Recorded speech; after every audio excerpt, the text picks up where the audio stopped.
Hello दोस्तों, आप लोग कैसे हैं। आप लोगों का स्वागत है एस आर्ट लर्निंग में। इस चैनल के माध्यम से आप लोगों को डेली डिक्टेशन और आउटलाइन दोनों प्रोवाइड किया जाता है।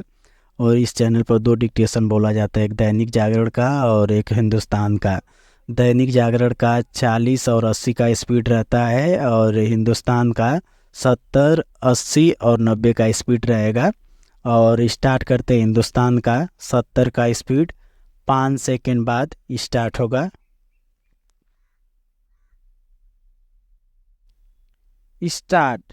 हाथरस में बाबा नारायण साकार के सत्संग में मची भगदड़ में 120 से भी ज्यादा आस्थावान लोगों की मौत दर्दनाक तो है ही।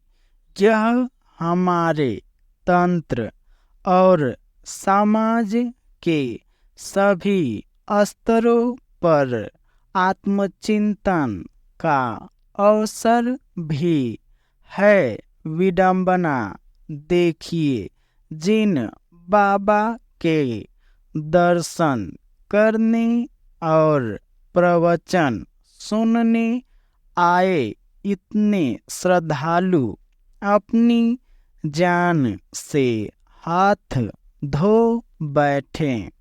कई सारे जख्मी होकर अस्पतालों में पड़े हैं। वह हादसे के घंटों बाद तक लापता रहे, जबकि उन्हें घायलों की सेवा में जुटना चाहिए था।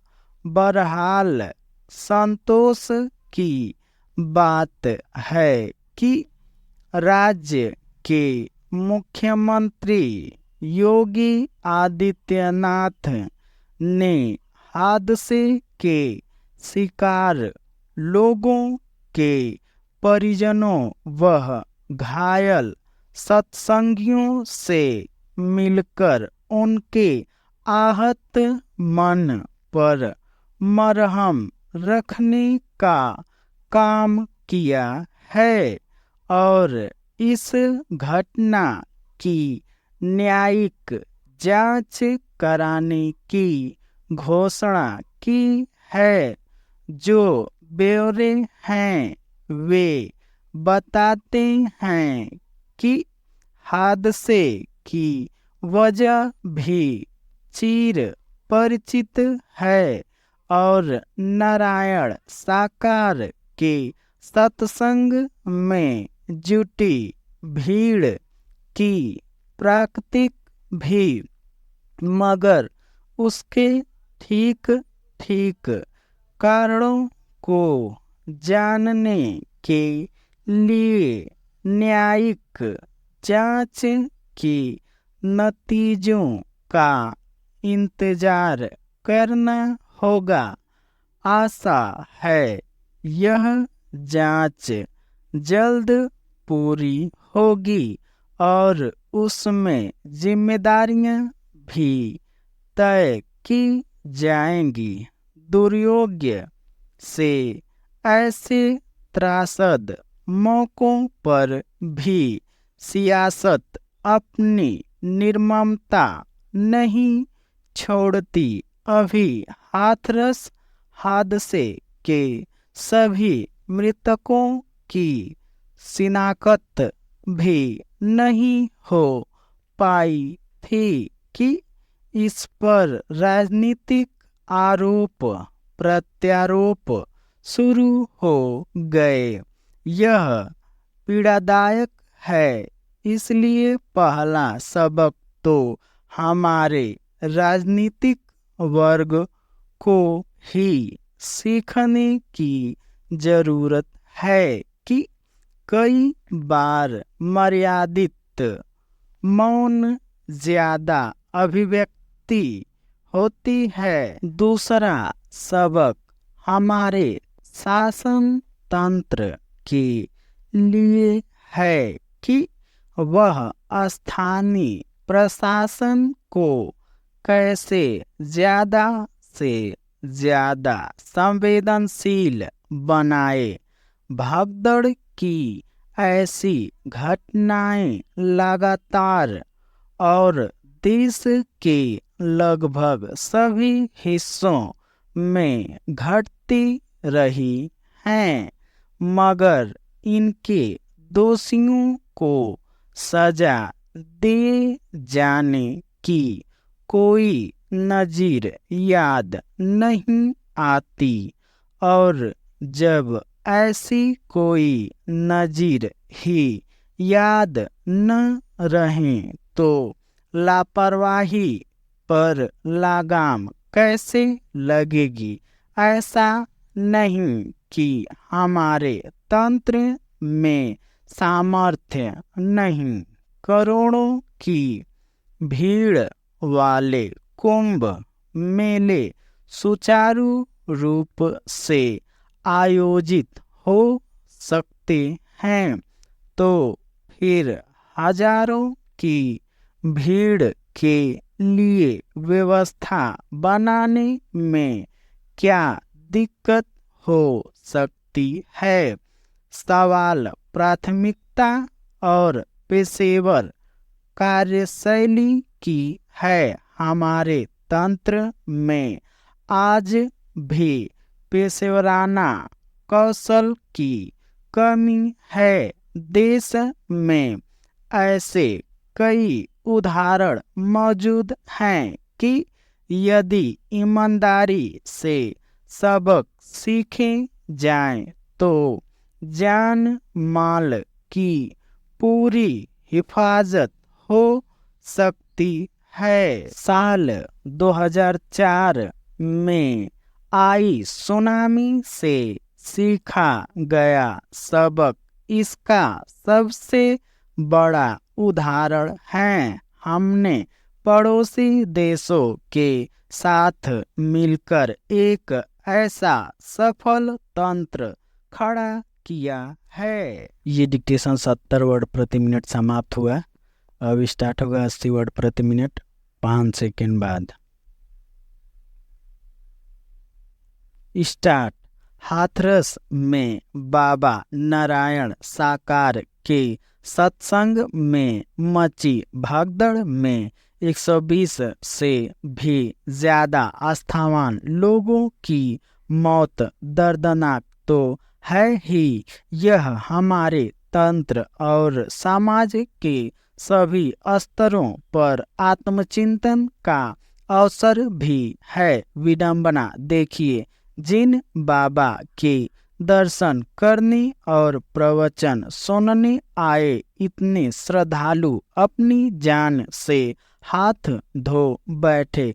कई सारे जख्मी होकर अस्पतालों में पड़े हैं। वह हादसे के घंटों बाद तक लापता रहे, जबकि उन्हें घायलों की सेवा में जुटना चाहिए था। बहरहाल संतोष की बात है कि राज्य के मुख्यमंत्री योगी आदित्यनाथ ने हादसे के शिकार लोगों के परिजनों व घायल सत्संगियों से मिलकर उनके आहत मन पर मरहम रखने का काम किया है और इस घटना की न्यायिक जांच कराने की घोषणा की है। जो ब्यौरे हैं वे बताते हैं कि हादसे की वजह भी चिर परिचित है और नारायण सरकार के सत्संग में जुटी भीड़ की प्रकृति भी, मगर उनके ठीक ठीक कारणों को जानने के लिए न्यायिक जांच के नतीजों का इंतजार होगा। आशा है यह जांच जल्द पूरी होगी और इसमें जिम्मेदारियां भी तय की जाएंगी। दुर्योग्य से ऐसे त्रासद मौकों पर भी सियासत अपनी निर्ममता नहीं छोड़ती। अभी हाथरस हादसे के सभी मृतकों की शिनाख्त भी नहीं हो पाई थी कि इस पर राजनीतिक आरोप प्रत्यारोप शुरू हो गए। यह पीड़ादायक है, इसलिए पहला सबक तो हमारे राजनीतिक वर्ग को ही सीखने की जरूरत है कि कई बार मर्यादित मौन ज्यादा अभिव्यंजित होती हैं। दूसरा सबक हमारे शासन तंत्र के लिए है कि वह स्थानीय प्रशासन को कैसे ज्यादा से ज्यादा संवेदनशील बनाए। भगदड़ की ऐसी घटनाएं लगातार और देश के लगभग सभी हिस्सों में घटती रही है, मगर इनके दोषियों को सजा दिए जाने की कोई नजीर याद नहीं आती। और जब ऐसी कोई नजीर ही याद न रहे तो लापरवाही पर लगाम कैसे लगेगी। ऐसा नहीं कि हमारे तंत्र में सामर्थ्य नहीं, करोड़ों की भीड़ वाले कुंभ मेले सुचारू रूप से आयोजित हो सकते हैं, तो फिर हजारों की भीड़ के लिए व्यवस्था बनाने में क्या दिक्कत हो सकती है। सवाल प्राथमिकता और पेशेवर कार्यशैली की है। हमारे तंत्र में आज भी पेशेवराना कौशल की कमी है। देश में ऐसे कई उदाहरण मौजूद हैं कि यदि ईमानदारी से सबक सीखे जाए तो जान माल की पूरी हिफाजत हो सकती है। साल 2004 में आई सुनामी से सीखा गया सबक इसका सबसे बड़ा उदाहरण है। हमने पड़ोसी देशों के साथ मिलकर एक ऐसा सफल तंत्र खड़ा किया है। ये डिक्टेशन 80 वर्ड प्रति मिनट समाप्त हुआ। अब स्टार्ट होगा 90 वर्ड प्रति मिनट 5 सेकेंड बाद। स्टार्ट।